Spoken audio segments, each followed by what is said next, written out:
Hey, everybody. Welcome to What Fresh Hell, Laughing in the Face of Motherhood. This is Amy. And this is Margaret, and we're back with part 2 of We Settle Your Arguments. We are here to help, friends. We went to our Facebook page and we asked our listeners to tell us their most long-standing, low-stakes arguments with the people they live with, like does ketchup go in the refrigerator or not? We got so many answers that we need to do a part 2 just to serve all of you as fully as we'd like to. We couldn't really leave any of these dilemmas, conundrums, and marital wars No. just behind. And some of these this week, it's like, I never thought of this before. Like, this is really, you're bringing me some new things I never even thought to disagree about. I'm just going to go in hot. Rachel wants to know whether one should brush teeth with hot water or cold water. She says, I am 100% team hot water, but my husband thinks I'm crazy and vice versa. Who's right? Rachel, I hate to tell you, but you're a maniac. You need to get help immediately. There is literally nothing normal about brushing your teeth with hot water. I can't think of anything less pleasant. I mean, now that I think about it, wouldn't it up the cleaning factor to some extent to use hot water? Wouldn't it like get at those stains a little better? Amy, please don't let Rachel in your brain. This is madness. You're joining a cult at this point. I'm thrown. I am shook. I never even thought about brushing my teeth This with makes hot no water. sense. No, not Stop. even room temp. Like I run it until it gets cold. No, Rachel, we're sorry. I occasionally have teenagers who I suspect of having broken in and used my toothbrush when they couldn't find one of their own, like on vacation. And then I will hit it with a little boiling water to kind of sanitize it. Sure. And make me think that it's okay to now share a toothbrush with someone. But that is a special circumstance. Otherwise, there is no role for hot water in teeth brushing. I'm sorry, Rachel. But even that, the idea is like, oh, I know what I'll do. I'll run it under boiling water, not boiling water, like hot from the tap, like, for 1.5 seconds. That'll clear any germs that live on there. That we live in a collective fiction that would really be that useful. I'm there with you. Yeah. But then why not do that for your teeth? Well, yeah, listen, sometimes we sorry. just have to do things that make ourselves feel better, even though we know they don't actually help us. So it does clean off the toothbrush, but it doesn't clean your teeth any better, Rachel. So just lose the dream. Yeah. Sorry, Rachel, but wow, you're misguided. Cassandra wants to know, what is the meaning of mocha? She says her husband thinks mocha just means chocolate. He's wrong. It's only called mocha if coffee is involved. Like Cassandra, unlike Rachel, you are 1000% correct. I mean, this is, I mean, some of these things one of my kids asked me recently, what's the difference between an opinion and a fact? And I was giving lots of examples. And this is not an opinion. This is a fact. There is a definition of the word mocha, and it is chocolate that has coffee in it. Is that the Starbucks definition of mocha, or is that the like Webster's dictionary definition? Hold on, I think she's looking it up. I'm looking it up, guys, I can tell. because this is too important to leave behind. No, we can't leave this. I mean, to mocha, me, yeah. Yeah. We've got a problem. Mocha. Wow, wait a minute. I may have been totally wrong. Mocha, the small irregular shaped coffee beans of plants grown in the mountainous regions of Yemen that produce an earthy, strong coffee of usually medium to high acidity. Coffee prepared from mocha beans. So like the whole idea that there's chocolate syrup in there is some weird American thing? I guess so, because D is a flavoring made of a strong coffee infusion with a mixture of cocoa or chocolate with coffee. Okay, right. And you're getting into like the fourth meaning. So there's no world in which it's just chocolate. If it's hot chocolate, it's hot chocolate. You put coffee in, it's cafe mocha. Yeah, and I'm looking at and even then dictionary.com, a fine quality coffee, Kenyan, Colombian, or mocha coffee. Okay. All right. Wow. So there's no I chocolate hate to at all. Tell you. Well, I don't drink coffee. I don't know anything about coffee, so maybe I was the wrong person. But if you said I want a mocha, that would mean to me you want half hot chocolate. I don't even know if it's half and half, but like you want hot chocolate with coffee in it. That's You a want a mocha. junky Starbucks, yeah, like chocolate syrup in a drink. We're fooling ourselves. It's just an extra coffee is really what it is. Yeah, because We've Andrew, all been don't tell wrong. your husband because we were on your side until we obtained some No, no, no. facts. Her husband thinks it's just chocolate. Her husband's her husband is super wrong that it's only chocolate and has nothing to do with coffee. She's like, no, it's coffee and chocolate. We're saying you're both wrong. It's actually just coffee. Wow. You learn something every day. Yeah, a mocha that is just chocolate, dead wrong. Mm-hmm.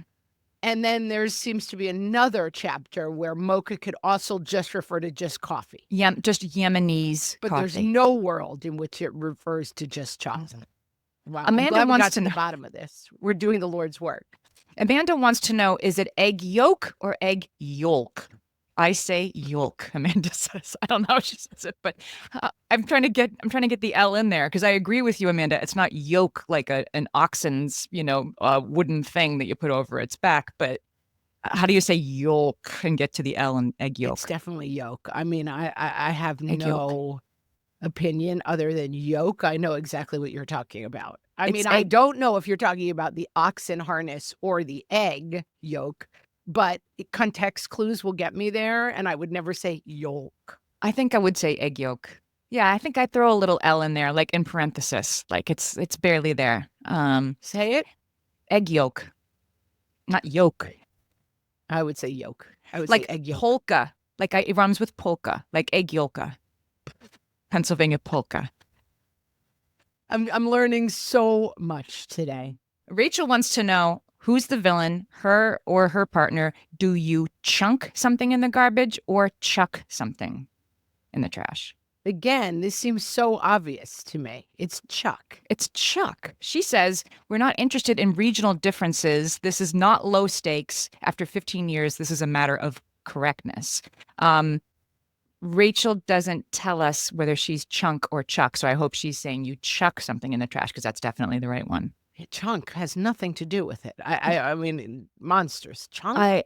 Chunks are like what's in Snickers and makes it taste so good. Yeah, The that's a chunky chunk. goodness. Yeah. When you chuck something, but now the kids say yeet, so you could just use yeet. Oh, you could yeet it. instead. You Okay. could yeet it. Yeet it in the trash. I really love, my kids really do not like when I use young people words, but the word yeet is so useful to me that I have adopted it into my vocabulary. Can yeet mean like toss me that pen? Like, can you yeet a pen to somebody and they catch it, or is it just in the trash? I believe yeet, and the way I use it, although I'm not a young, so I can't really speak to this, I believe yeet is unidirectional and it only goes away from you.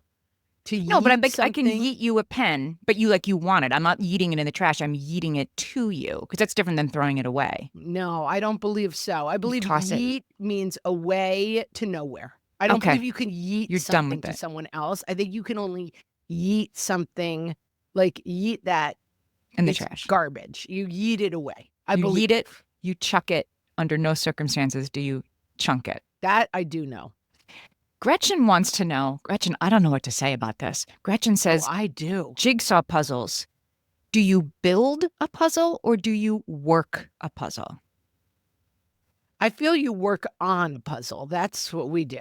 I think you do a puzzle. I'm working on a puzzle, or look at the puzzle I did, or what are you doing right now? I'm doing a puzzle. I would never say either I'm building a puzzle or I'm working the puzzle right now. I wouldn't say I'm working don't hate the it. puzzle. I would say, do you want to work on the puzzle? That I would say. I might say, I would accept the phrase, I'm working the puzzle. I would be But- like, that's a little much. I'd be like, that's I'd a be little, like, "Ah, little right, cute. look at Yeah. you fancy. But Yeah, yeah, I right. understand the phrase working a puzzle. Build a puzzle, I don't think is correct. Build No. to me implies height. You build a bear. Yes. You build a Lego structure. Yes. You build a work on a 3D puzzle. Like if it's like 3D Statue of Liberty with 900 pieces, you would build that. But you're not building like a 500 like book covers flat on the coffee table puzzle. We're coming down firmly on the side of building involves height only. Three-dimensional. It has to be Yes. out into space. No not just building flat, a not just side to 2D. side. That is what we have decided. Yep. It is now settled. Yep.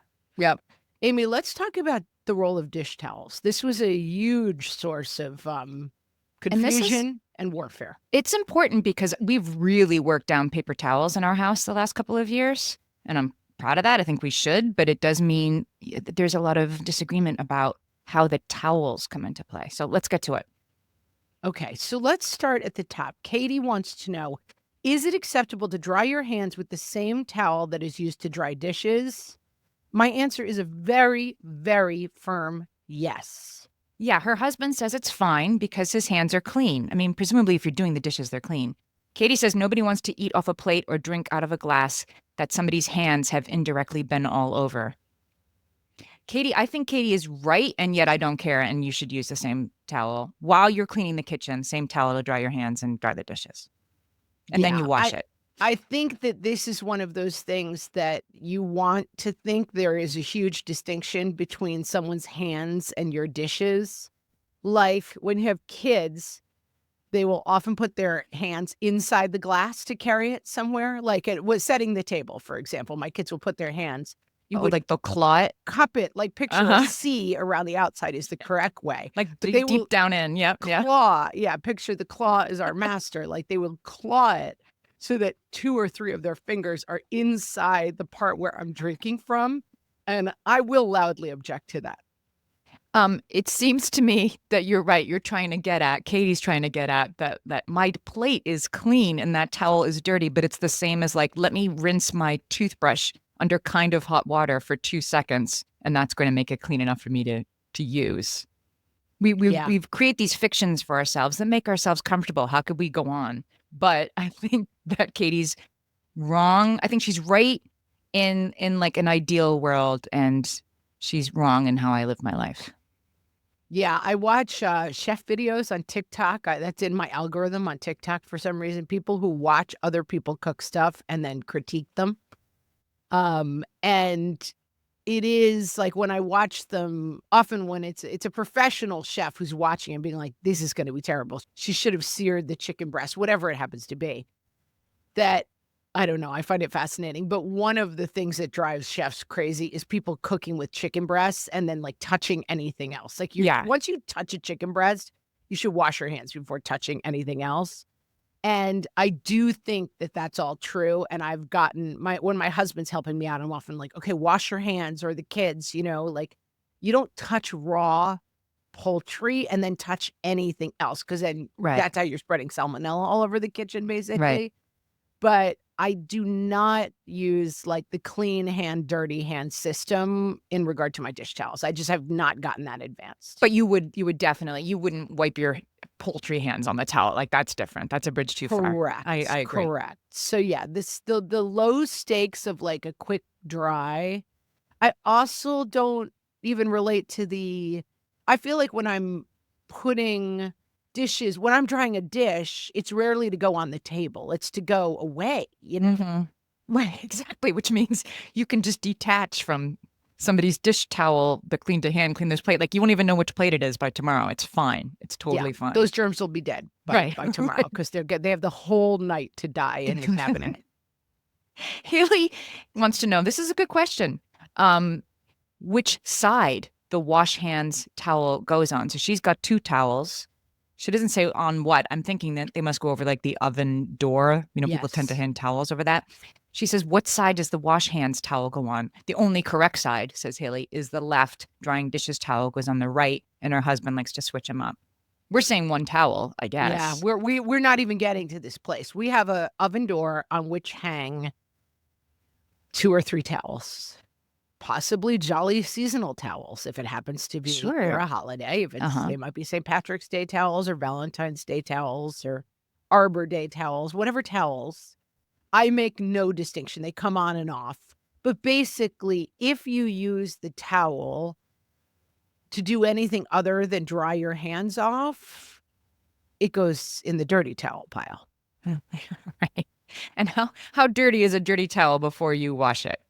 I feel like when it's like damp. As soon as it's involved, well, we also use them to clean the kitchen, Right. So if it wipes the tables, now it's dirty. Like now it's laundry. Yeah. Pretty much once it's used, it goes back up. I And as mean, we've established in the last episode, when I think a dish towel is dirty enough that it's laundry now, because I've used it to wipe the table or whatever, I throw it on the floor because that is the universal language for this is laundry now. There's no going back. Once a dish towel is on the floor, that means laundry. You can't be like, well, it's still only kind of dirty. Nope, it's on the floor. It yeah, we must have a little relate to the towel laundry. basket on the floor and it goes in there. But I have yet another issue with my dish towels. We'll be right back, Amy.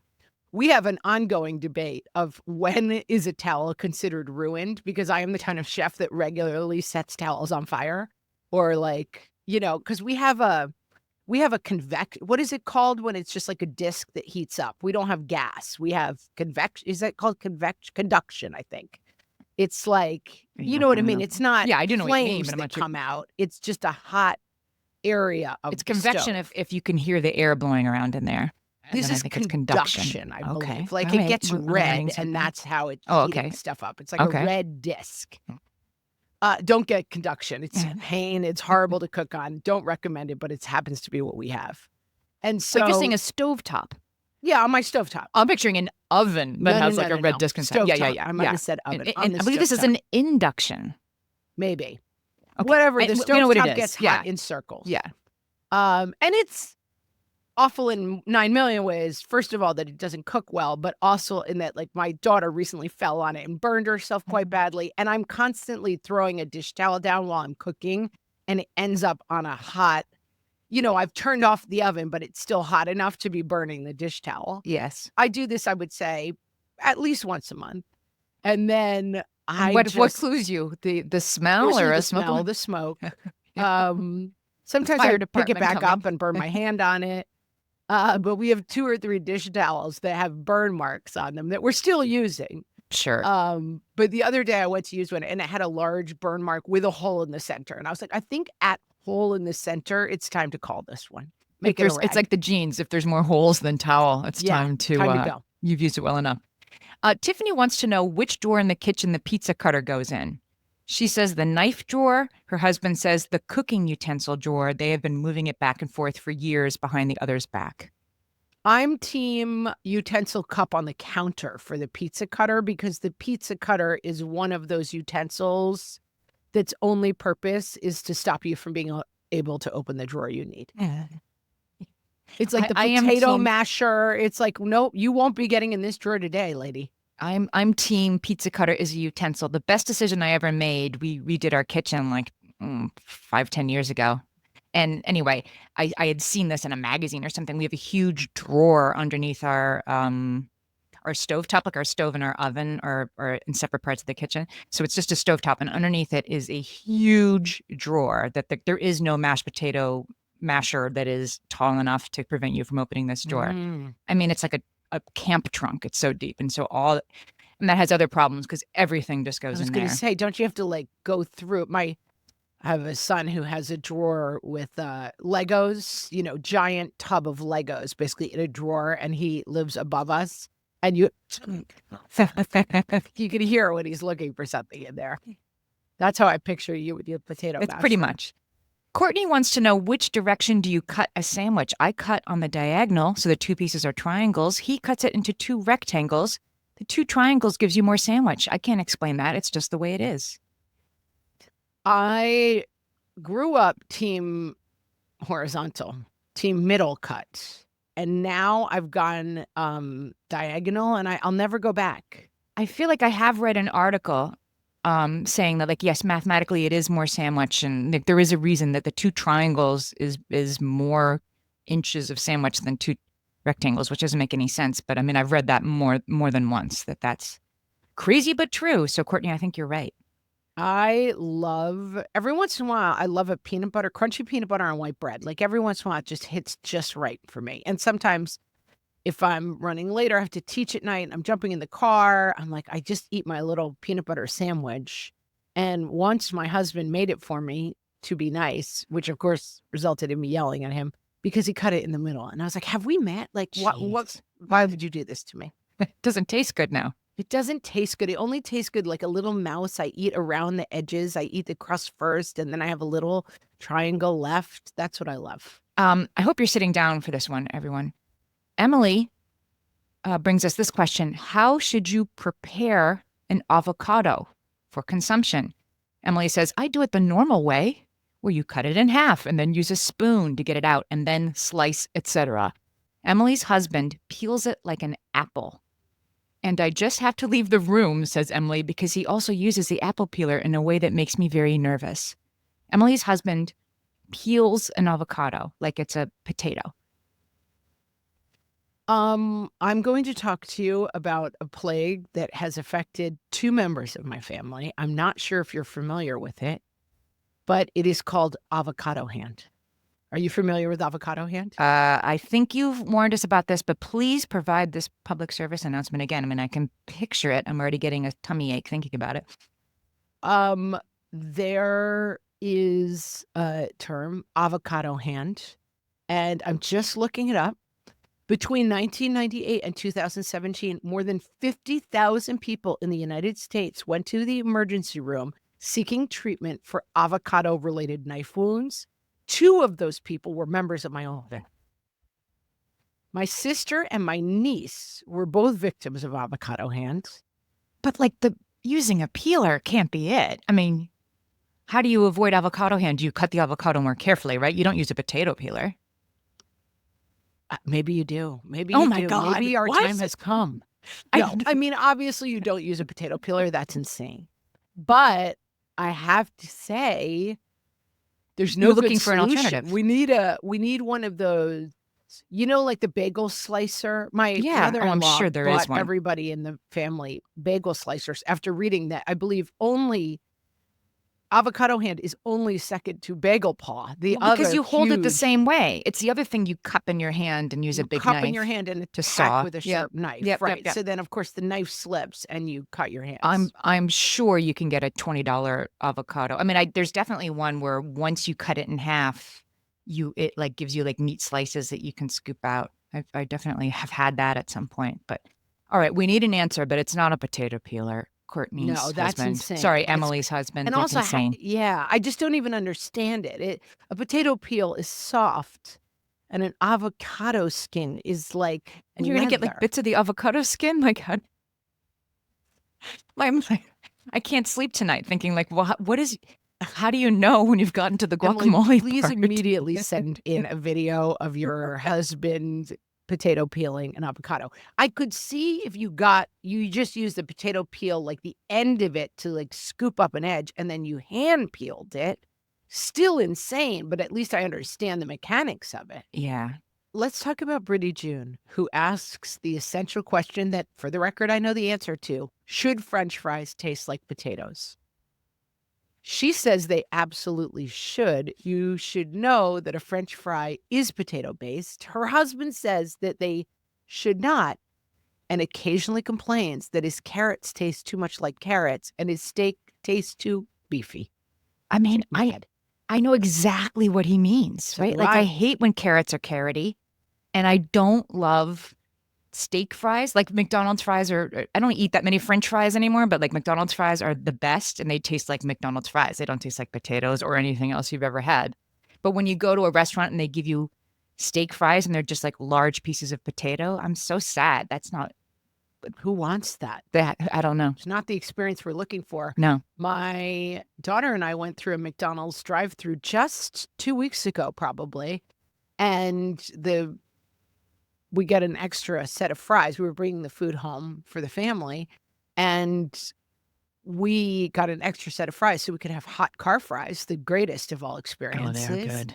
And we were eating them and just extolling the joys of hot car fries. And then I let out a yelp and screamed, I got one that tasted like a potato. And she, oh, that's terrible. I'm sorry. And then 2 minutes later, she got one that tasted like a potato. We were both outraged.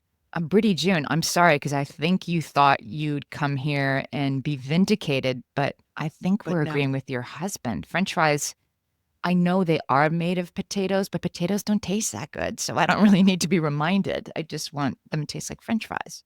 Amy, who is not Amy Wilson, asks the question, should you use the popcorn button on the microwave or just stand there and listen for the popcorn to pop? I don't eat microwave popcorn because it has some chemical in it that I like read an article about once. I'm like, nope, never have microwave popcorn. So I'll eat popcorn, but not microwave popcorn. So I can't answer this. I have no I point of love view. microwave popcorn. Never tell me about the chemical. I don't want to know. And I understand this dilemma perfectly. How does the microwave know which kind of popcorn I'm using? But then if you just try to, you know, go free, you don't know what's going on. And I am team you set it for like 7 minutes and when the popping slows down, you take it out.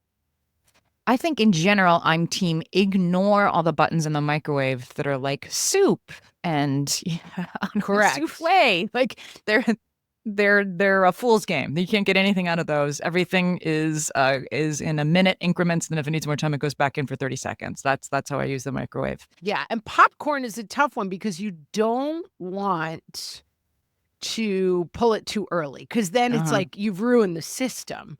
But if you let it go too long and there's the burnt pieces in there, it just ruins your whole day. Yeah, so you need to stand there and listen for the popcorn to pop. You got to just set it for a long time and stand there. And then you have a parasocial relationship with the popcorn. And you're like, are you done? Are you slowing down enough? Do you care about standing close to the microwave? Like also read this a long time ago. Like don't stand like reproductive organs level in front of your microwave for extended periods of time. Like wait for the popcorn to pop, but not directly standing in front of your microwave. Or is that unnecessary? Don't care about any of those things. Live under power lines. Don't care about any of those things.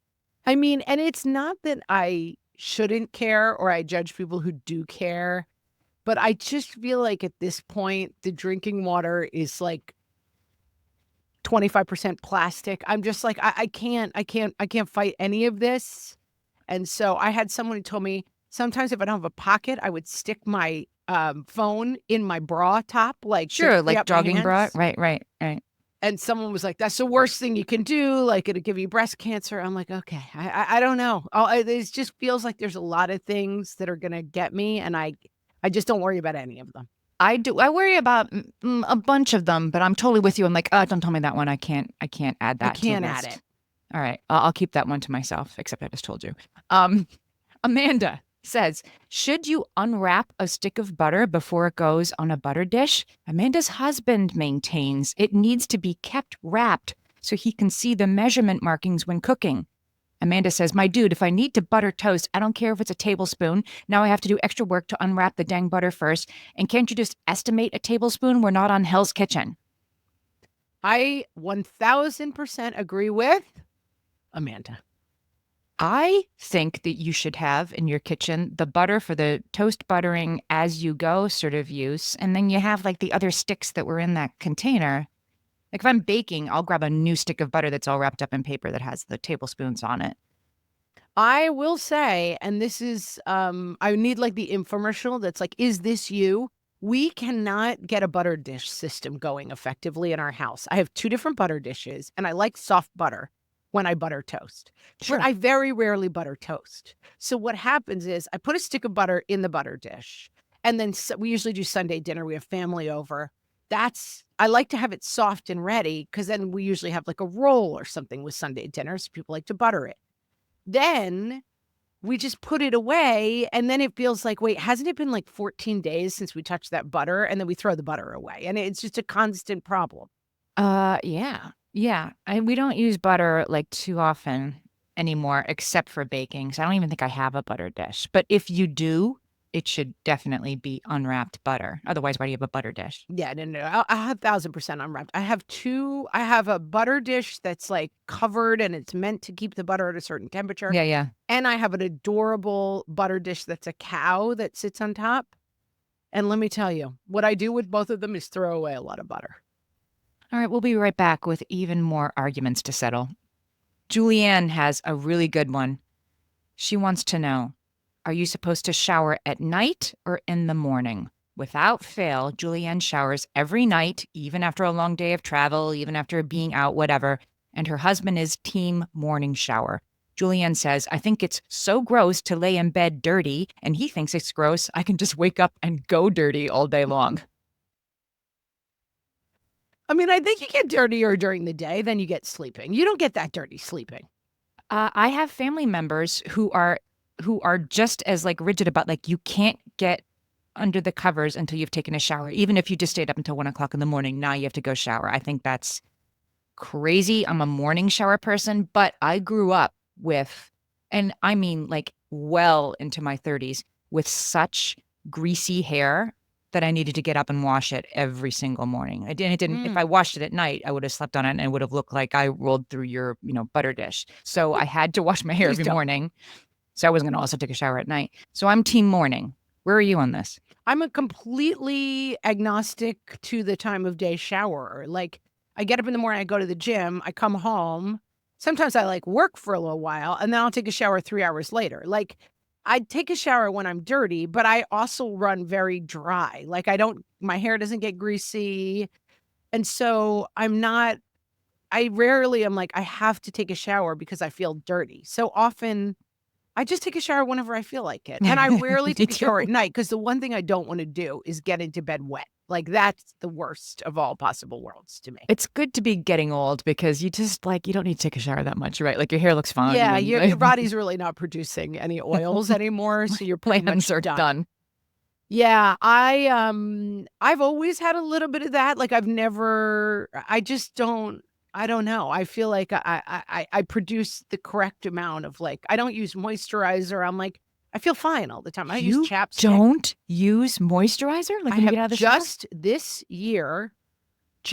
year, it's been a very cold and dry winter, and my legs were, like, itching and just, like, rashy, and I was like, "Do I have, like, some sort of skin disease?"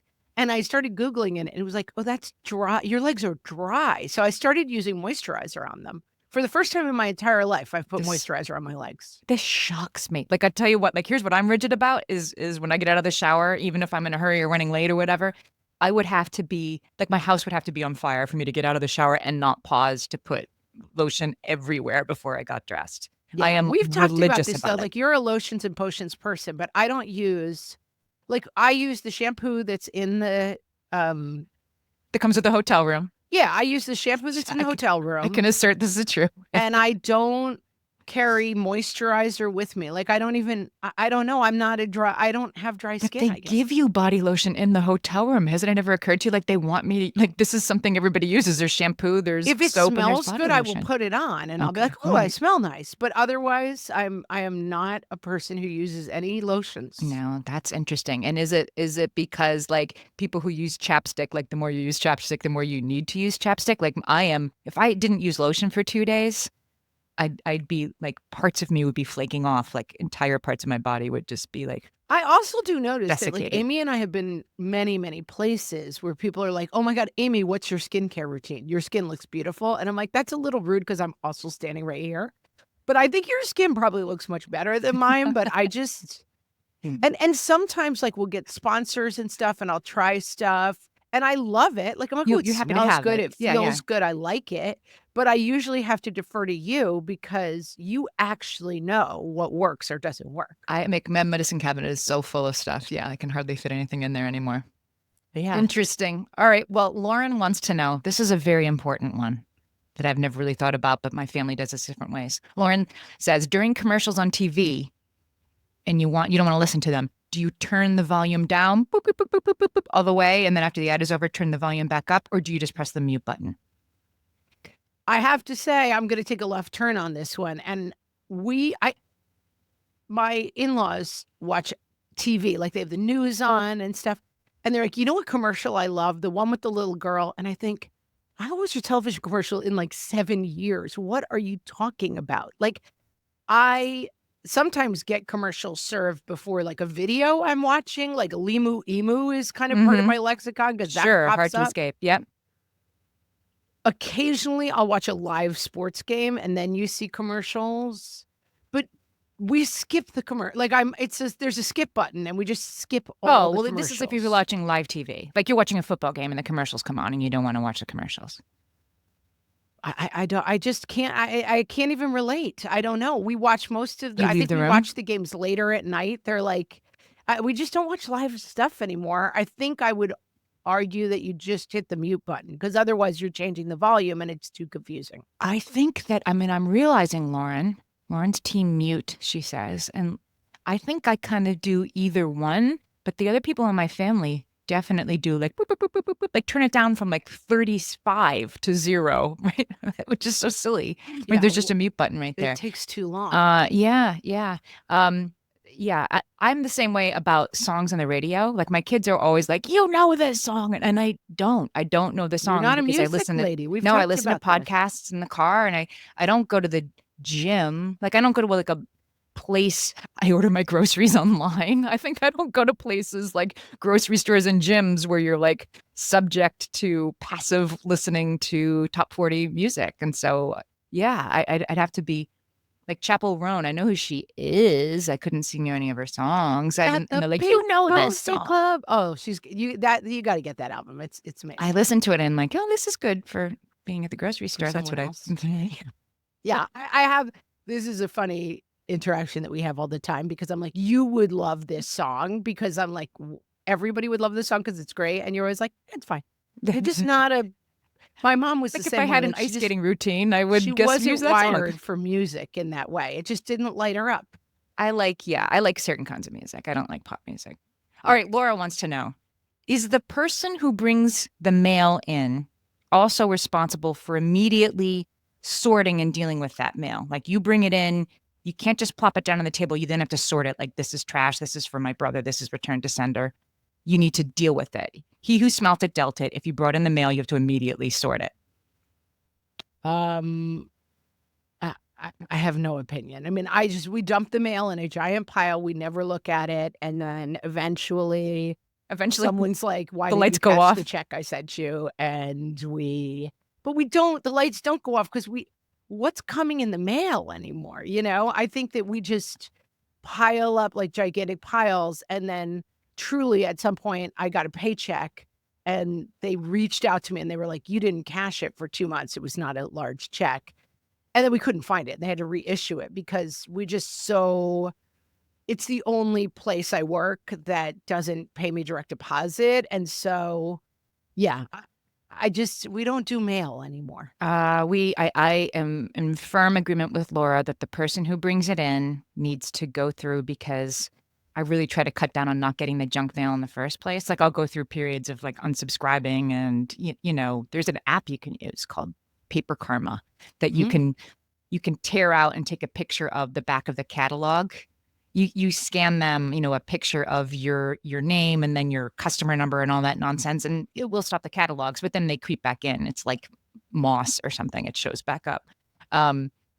So I do this immediately because you never know, right? Like 1 in 20 things, it's going to be like 14 mailers from St. Jude and then a paycheck, right? Or then like a really important tax document that came in something that looked like it wasn't important. I mean, the correct way to do it is to sort it when you walk in the door.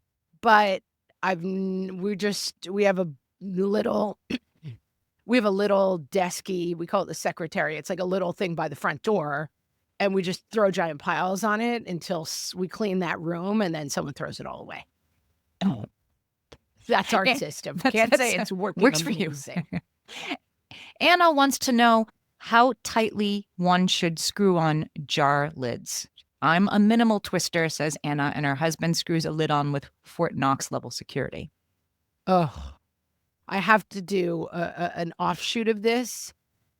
I believe that you should screw on a jar lid to medium tightness. That's what I was thinking. There's compromise. This is, Anna, you've got to find some compromise in this house. Mm-hmm. And I also think that this is not always something that is super noticeable. Like, why is this so tight? That's just how my hand works. Like, I think this is probably one conversation away from fixing. But my husband is a software engineer and a computer guy. And I finally had to sit him down and be like, I don't think the hackers are after us. Like the 86 levels of security I need to turn Bravo on, we have to stop the madness. Like I can't, like I don't want this level of internet security. Again, could someone hack in and read my email to you being like, we're going to record at 4:00 on Thursday? I don't think I care. Maybe put a password on the bank. But other than that, he would have like these insane levels of internet security, and I had to call And to it. and your password 123, right? My password and let's move on with our day. Because it's true that like I use Apple devices, and I'm right now locked out of my Facebook for What Fresh Hell, and it's like you need the authorization code you set up 19 years ago, and I'm like, I guess it's nice that the security is so tight, but like I'm locked out. Like I have to now call a human to get back in. Dashlane. I'm gonna give a shout out to Dashlane, not a sponsor, but they should be, because you can set passwords and then it remembers your passwords for you, and all you have to do is remember the Dashlane password, and then. But does it you're all set. update automatically? Like when I'm on and I'm like, oh, I can't remember my password for like whatever, the like J. Crew sweater I ordered for Christmas, and you I hit just go reset on and password? change it. Does it automatically update, or I have to go physically do it? Because I mean, you do that less often because it remembers the password in the first place. But even if you have to reset a password, it'll say like, looks like you're changing this password. Do you want to save the new one? Yes, I do. I might need Yeah. Dashlane. All right. Yeah. Sold. You should get a commission. You sold a Dashlane. But I do think that, yes, when it comes to Bravo, that's probably, you don't need 2FA to watch Real Housewives. This level of security. So it's about compromise. If I might solve every one of these disagreements, it's like it's about compromise, but pretty stop tight. peeling avocados with a potato peeler, because that is totally raw. That's the one thing we've learned today. Don't do it that way. On that. I'm sorry. Even avocado hand is better than guacamole that have bits of avocado hand. Oh, like the 50,000 who have fallen before you. Did you know we have a YouTube channel? Just go to YouTube, search What Fresh Hell. Know, Amy, that we have a YouTube channel. 900 and some people are already subscribed. We want to get to 1,000 subscribers. Why? Because YouTube loves that when you get to 1,000 subscribers. We're going to get like balloons on our page and stuff. So we're so close. If you're on YouTube, even if you don't want to watch these episodes on YouTube, did you know you could watch these episodes on YouTube? If you don't want to watch them, if you do want to watch them, subscribe to our channel next time you're on there. It'll help us grow. It'll help the podcast find more listeners. Yay. Go subscribe on YouTube and just Google What Fresh Hell Podcast. Yeah. And then hit the subscribe button under the pop right up. The video on the right. Yeah. And smash that subscribe button. Smash the like button. That's right. Thanks, everybody. With that, we'll talk to you next week. Thanks for listening.